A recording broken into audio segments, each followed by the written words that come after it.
Hello and welcome to new BAPSH।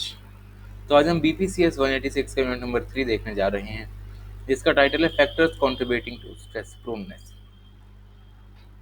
तो सबसे पहला फैक्टर देखते हैं, जो कि है टाइप ए पर्सनैलिटी। अब टाइप ए पर्सनैलिटी के इंडिविजुअल्स जो होते हैं, जो इंडिविजुअल्स इस पर्सनैलिटी को अपने अंदर इनहेरिट करते हैं, तो ये इंडिविजुअल्स में एक ये टेंडेंसी देखी जाती है कि जो भी ये चीज़ करना चाहते हैं, जो भी इनका एक ऑब्जेक्टिव है, वो उसको जल्दी से जल्दी अचीव करने की कोशिश करते हैं, मतलब हर समय जल्दी में रहते हैं। ऐसे इंडिविजुअल्स कंपटीशन पसंद करते हैं, हाई अलर्ट पर रहते हैं और हमेशा परफेक्ट, अपने आप को परफेक्ट दिखाने की कोशिश करते हैं। और इनका यह मतलब रहता है कि जितना हो सके ज़्यादा से ज़्यादा हम अचीव कर लें with in a certain time frame. और ऐसे इंडिविजुअल्स ज़्यादातर हमें देखने को मिलते हैं कि इरिटेबल रहते हैं, मतलब बहुत जल्दी ये चिड़चिड़े बन जाते हैं। इनमें लैक ऑफ पेशेंस होता है, जो कि सही बात भी है, क्योंकि ये इंडिविजुअल्स हर चीज़ को जल्दी से जल्दी करने की कोशिश करते हैं। ठीक है, जिसकी वजह से इनमें पेशेंस की कमी देखने को मिलती है और साथ ही साथ इन्हें गुस्सा बहुत जल्दी आ जाता है। अब ऐसे जो पर्सन्स होते हैं, जो कि टाइप ए पर्सनैलिटी वाले होते हैं, वो हम देख सकते हैं कि स्ट्रेस से ज़्यादा प्रोन रहते हैं, मतलब कुछ ये ऐसी हरकतें करते हैं जिसकी वजह से ये हमेशा स्ट्रेस में जीते रहते हैं।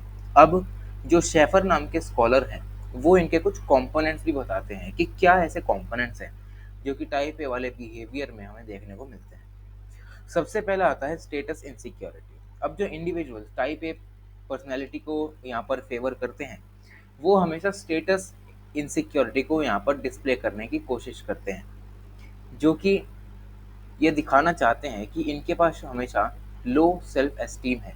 ऐसे इंडिविजुअल्स अपने आप को दूसरों से कॉन्स्टेंटली कंपेयर करते रहते हैं और अपने आप को हमेशा ही इन्फीरियर पाते हैं अपनी आंखों में, मतलब हमें उनको ये लगता है कि हम तो सबसे ज़्यादा इन्फीरियर हैं, इसलिए हमारे पास तो यहाँ पर ये जो है लो सेल्फ एस्टीम है और हमेशा हमारी ये स्टेटस इनसिक्योरिटी बनी रहती है।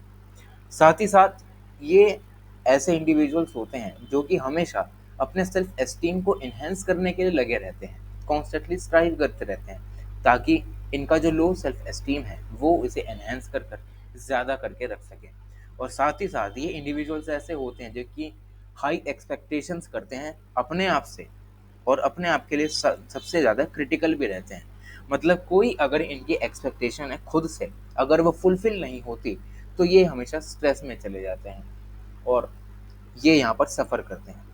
सेकंड आता है हमारे पास अर्जेंसी ऑफ टाइम। अब जो भी इनसिक्योरिटीज़ और लो सेल्फ एस्टीम इस तरीके के लोग यहाँ पर एक्सपीरियंस करते हैं, इसी की वजह से इन्हें अर्जेंसी ऑफ टाइम यहाँ पर दिखाई देता है। ऐसे इंडिविजुअल्स ज़्यादा से ज़्यादा टाइम को एक सर्टेन पीरियड ऑफ टाइम में यहाँ पर करने की कोशिश करते हैं, मतलब जो भी चीज़ें इन्हें करनी है वो कम से कम टाइम में करने की ये बात करते हैं और ज़्यादा से ज़्यादा यहाँ पर चीज़ें करने की बात करते हैं। ऐसे लोग हमेशा जल्दी में रहते हैं, उन्हें चाहिए कि जो भी हम चीज़ करें वो जल्दी हो, हम सोचें जल्दी, फास्टर प्लान करें, जो भी हमारी एक्टिविटीज़ हैं उनको फास्टर पेस से कैरी आउट करें, ताकि हम अपनी डे टू डे लाइफ में अच्छे से फंक्शन कर सकें। फिर थर्ड हमारे पास कंपोनेंट आता है हाइपर एग्रेसिवनेस। अब जो इंडिविजुअल्स टाइप ए पर्सनैलिटी को इनहेरिट करते हैं, वो हमेशा हाइपर एग्रेसिव रहते हैं, मतलब इनका एक डोमिनेटिंग बिहेवियर होता है। ठीक है, अब ऐसी एग्रेसिवनेस जो होती है वो लो एस्टीम से आती है, क्योंकि इन्हें लगता है कि हमारे पास तो कुछ है ही नहीं, इसलिए ये हमेशा अपने आप के लिए एग्रेसिव बने रहते हैं। ऐसे इंडिविजुअल्स हमेशा फ्रस्ट्रेशन सफ़र करते हैं, फ्रस्ट्रेशन में रहते हैं, जिसकी वजह से ये स्ट्रेस में चले जाते हैं। तो ये हो गया हमारा हाइपर एग्रेसिवनेस। फिर आता है हमारे पास फ्री फ्लोटिंग हॉस्टिलिटी। अब ऐसे इंडिविजुअल जो कि टाइप ए पर्सनैलिटी में है, वो हमेशा दूसरे लोगों को नेगेटिवली परसीव करते हैं कि जो भी ये मुझे कह रहा है वो गलत कह रहा है, जो भी ये मेरे साथ कर रहा है, मेरे साथ बोल रहा है, ये नेगेटिव ही बोल रहा है। ये ऐसे लोग होते हैं जो कि दूसरों को बहुत ही कम बार ये देखने को मिलता है कि दूसरों पर ये विश्वास करें, वरना ये किसी पर भी आसानी से विश्वास करते ही नहीं। ये हमेशा दूसरों के लिए सस्पिशियस बने रहते हैं, ये शक की निगाह से देखते हैं कि क्या ये जो इंसान मेरे से बात कर रहा है वो क्या सही है, ठीक है, वो क्या मुझे कभी हार्म नहीं करेगा, ठीक है, अगर मुझे हार्म कर दिया फिर क्या होगा। तो ऐसे तरीके के थॉट्स इनके मन में आते रहते हैं। फिर आता है हमारे पास ड्राइव टूवर्ड्स सेल्फ डिस्ट्रक्शन। अब क्योंकि टाइप ए इंडिविजुअल्स की जो लाइफस्टाइल होती है वो हमेशा हम देखते हैं कि फ्रस्ट्रेशन में बैठती है, यहाँ पर हॉस्टिलिटी ये मेंटेन करके रखते हैं, जल्दी में सारी चीज़ें करना चाहते हैं, तो इसी के चक्कर में ये अपना एक पाथ चुन लेते हैं जिसका नाम होता है पाथ ऑफ सेल्फ डिस्ट्रक्शन।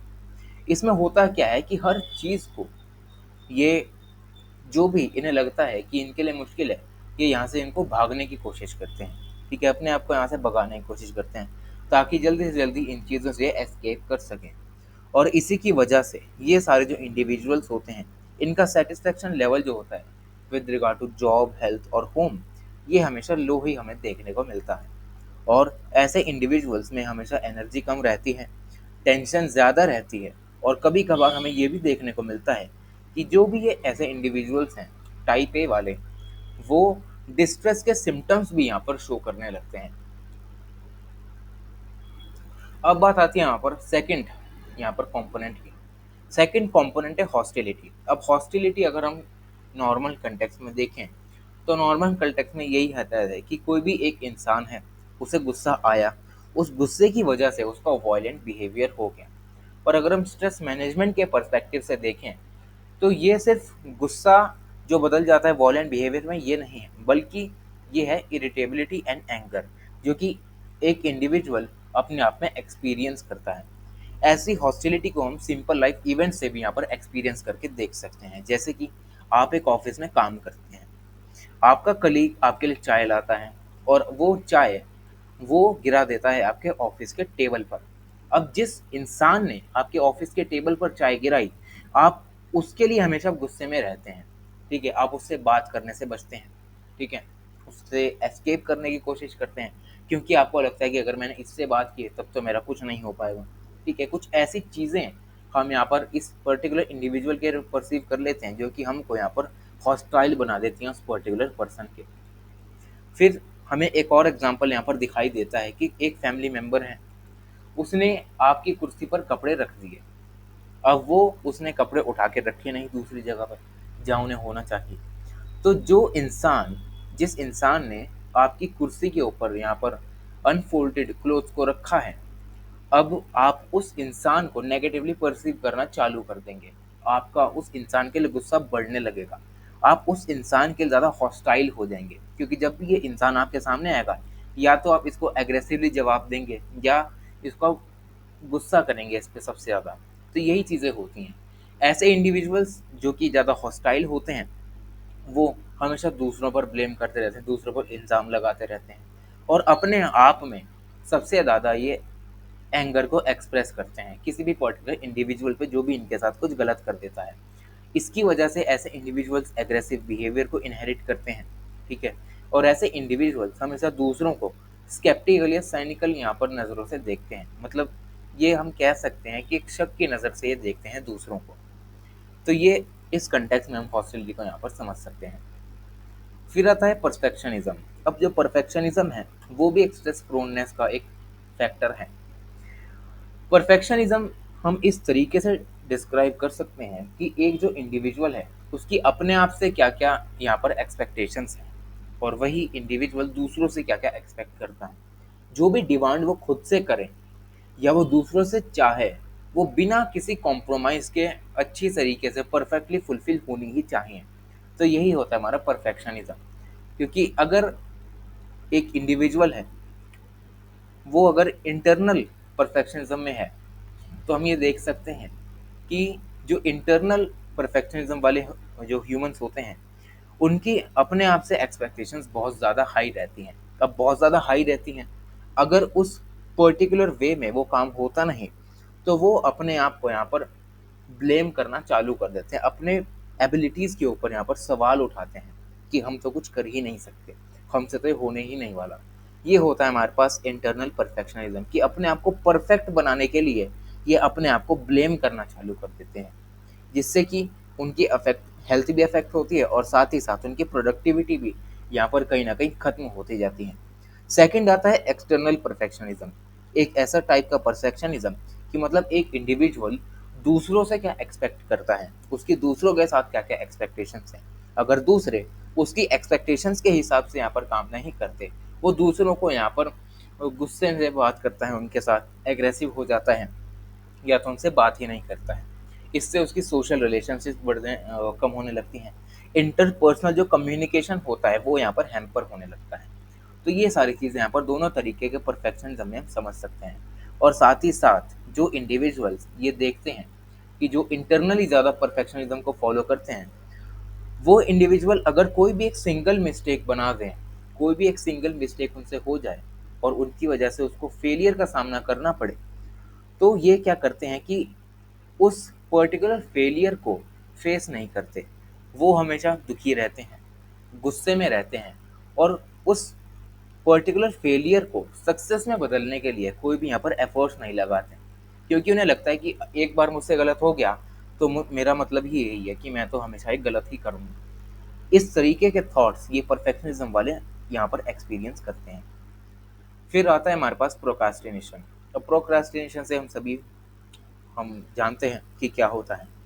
ये एक ऐसी टेंडेंसी होती है पर्टिकुलर इंडिविजुअल की, जिसमें वो कोई भी एक्टिविटीज़, कोई भी चीज़ें वो करना चाहता है, वो उसको उस पर्टिकुलर टाइम पे नहीं करता जिस टाइम पर वो करनी चाहिए। वो उसे टालते रहने की बातें करता है। अब इसकी वजह से जो भी एक्टिविटीज़ एक इंडिविजुअल करना चाहता है, वो यहाँ पर कर नहीं पाता है। और ये ऐसा क्यों करता है? क्योंकि एक पर्टिकुलर इंडिविजुअल को लगता है कि अगर मैं एक्टिविटी करूँगा तो मुझे प्लीजेंट नहीं लगेगी, या तो डिफ़िकल्ट है या प्लीजेंट है, जिसकी वजह से मेरा इसमें मन नहीं लगेगा। तो इसी की वजह से ये प्रोक्रेस्टिनेशन करते हैं, काम को टालने की बातें करते हैं। और ये जो इंडिविजुअल्स होते हैं जो कि हाई रेट पर प्रोक्रेस्टिनेट करते हैं, वो हमेशा अपने आप को गिल्टी ही पाते हैं। ठीक है, फॉर एग्जांपल जैसे आपने एग्जामिनेशन की फीस टाइम पर पे नहीं की। फॉर एग्जांपल इग्नू के एग्जाम्स में हम टाइम पे यहाँ पर अगर फीस पे कर दें तो हमें एक्स्ट्रा फीस, मतलब जो फाइन होता है एक तरीके से इग्नू का, वो नहीं भरना पड़ता। अब एक इंडिविजुअल ऐसा है जिसने ये ठान रखा है कि ये तो पैसे भरने वाली बात है, ठीक है, इसको तो मैं बाद में ही करूँगा। अब टाइम बीतता जाता है, इग्नू की जो एग्ज़ाम फीस की टाइमिंग है वो यहाँ पर पास आने लगती है, और जब एंड टाइम आता है तब ऐसे इंडिविजुअल्स उस एग्ज़ाम फीस को भरने की बात करते हैं। अब उस एग्ज़ाम फीस में हमें 200 या 500 रुपये ज़्यादा भरने पड़ते हैं, जिसकी वजह से अपने आप को गिल्टी पाते हैं, और इसी वजह से ये स्ट्रेस में चले जाते हैं कि मैंने टाइम पर फीस क्यों नहीं पे की, मेरे 500 रुपये ज़्यादा चले गए, मेरा टाइम वेस्ट हो गया, ये सब कुछ। तो ये सारी चीज़ें हमारे पास प्रोक्रेस्टिनेशन में देखने को मिलती हैं। फिर आता है हमारे पास learn helplessness and learn pessimism.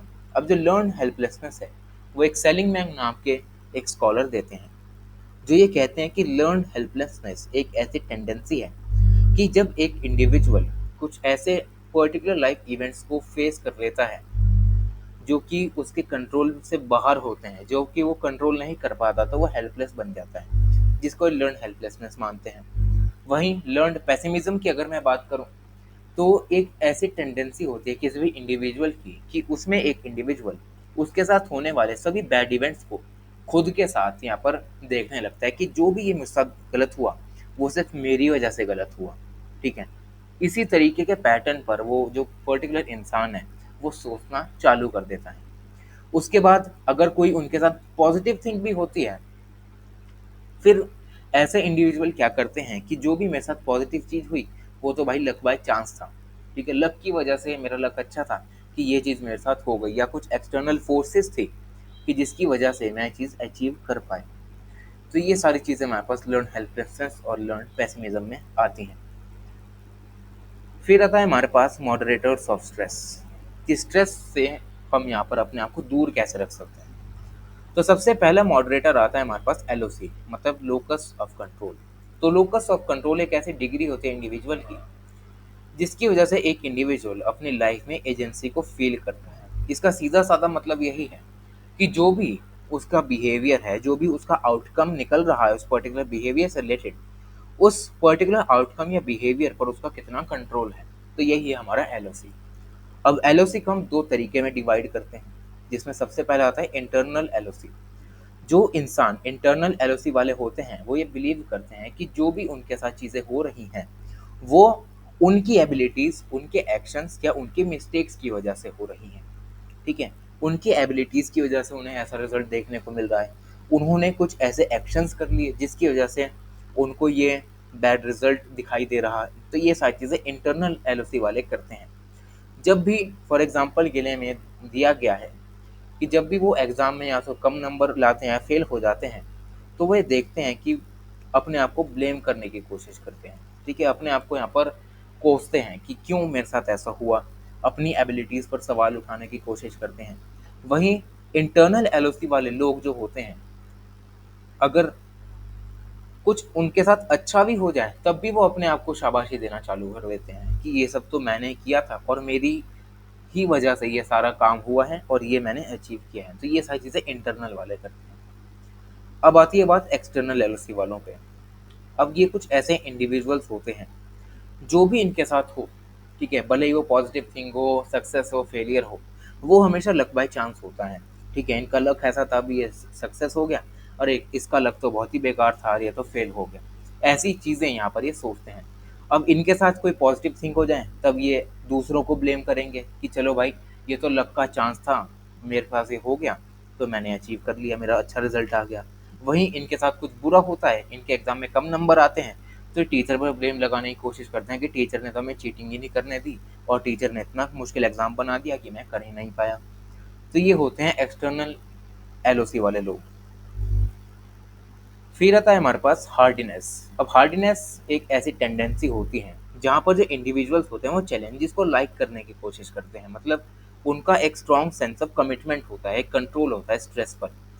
वो पर्टिकुलर स्ट्रेसफुल सिचुएशन को कंट्रोल करने की कोशिश करते हैं। वो उस आने वाली जो भी सिचुएशन है, जो भी स्ट्रेस उन्हें दे रही है, वो उस तरीके से इसको देखते हैं कि हमारे लिए तो एक अपॉर्चुनिटी है, जिससे कि हम यहाँ पर ग्रो कर सकते हैं। ये उस पर्टिकुलर स्ट्रेसफुल सिचुएशन को एन्जॉय करते हैं। अब ऐसे इंडिविजुअल्स जो हाई हार्डीनेस को फॉलो करते हैं, वो एक बेटर पोजीशन में रहते हैं ताकि वो स्ट्रेस से अच्छे से डील कर पाएँ। तो यही होती है हमारी हार्डीनेस। फिर हमारे पास आता है सोशल सपोर्ट। तो अब हम बात करते हैं सोशल सपोर्ट की। तो सोशल सपोर्ट स्ट्रेस में एक बहुत ही अच्छा मॉडरेटर के रूप में हम काम में ले सकते हैं। अब जो एक इंडिविजुअल है, अब वो इंडिविजुअल स्ट्रेस को एक्सपीरियंस कर रहा है। अब अगर उसे चाहिए कि वो स्ट्रेस से दूर जाए, ठीक है? वो स्ट्रेस से लड़ पाए, तो उसे चाहिए सोशल सपोर्ट, वो भी अच्छी खासी अमाउंट में। अब जो ये सोशल सपोर्ट होता है, वो एक मटेरियल गिफ्ट भी हो सकता है, फाइनेंस भी हो सकता है, फूड भी हो सकता है। फॉर एग्ज़ाम्पल, एक इंसान है, वो आर्थिक तंगी से जूझ रहा है, उसके पास पैसे कम हैं, वही उसे कोई यहाँ पर पैसे प्रोवाइड कर दे, ठीक है? तो उसका स्ट्रेस अपने आप कम हो जाएगा।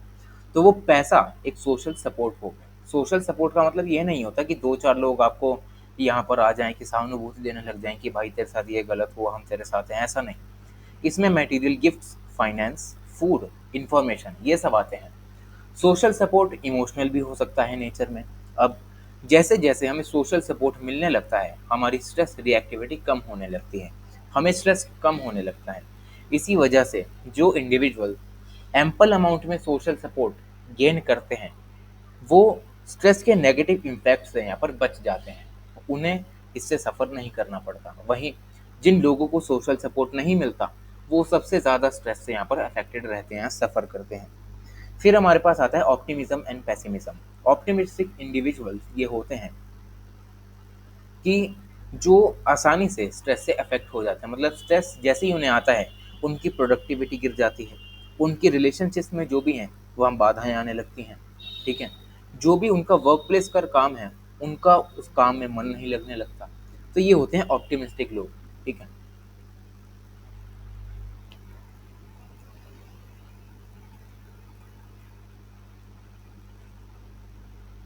सॉरी, यहाँ पर मैंने थोड़ा सा गलत एक्सप्लेन कर दिया।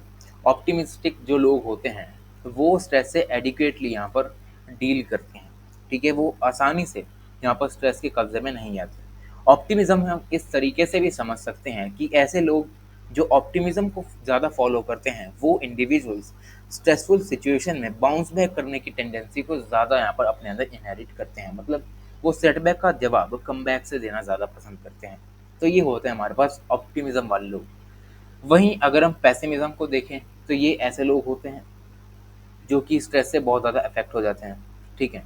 ऐसे लोग जो कि सबसे ज़्यादा स्ट्रेस से अफेक्ट हो जाते हैं, तो वो अपने अंदर कुछ साइको फिजियोलॉजिकल डिसऑर्डर्स भी यहाँ पर डेवलप करना चालू कर देते हैं, जिसकी वजह से इनकी दिमागी हालत ठीक नहीं रहती, मेंटल हेल्थ डिप्लीशन हो जाता है।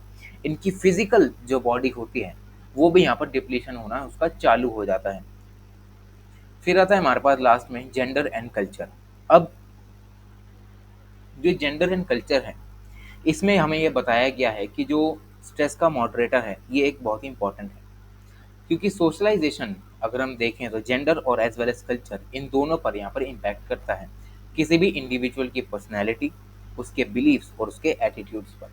और इसी वजह से इसको यहाँ पर इंक्लूड भी किया गया है कि जो भी हमारे आसपास रहने वाले कल्चर्स हैं, ठीक है, जो भी लोग हमारे आसपास रहते हैं वो पर्टिकुलर टाइप ऑफ कल्चर को फॉलो करते हैं, हम उनके साथ रहें, ठीक है, जो भी अच्छा कल्चर है, जिसकी वजह से हमारी जो पर्सनैलिटी है वो यहाँ पर ग्रो होगी, हमारे बिलीव्स रिफाइन होने लगेंगे, हमारे एटीट्यूड्स अच्छे बनने लगेंगे और हम एक स्ट्रेस फ्री इंडिविजुअल की तरह यहाँ पर रह सकते हैं। तो यही है हमारी एक मॉडरेटर ऑफ स्ट्रेस। तो यही है इस पूरे यूनिट में। Thank you so much.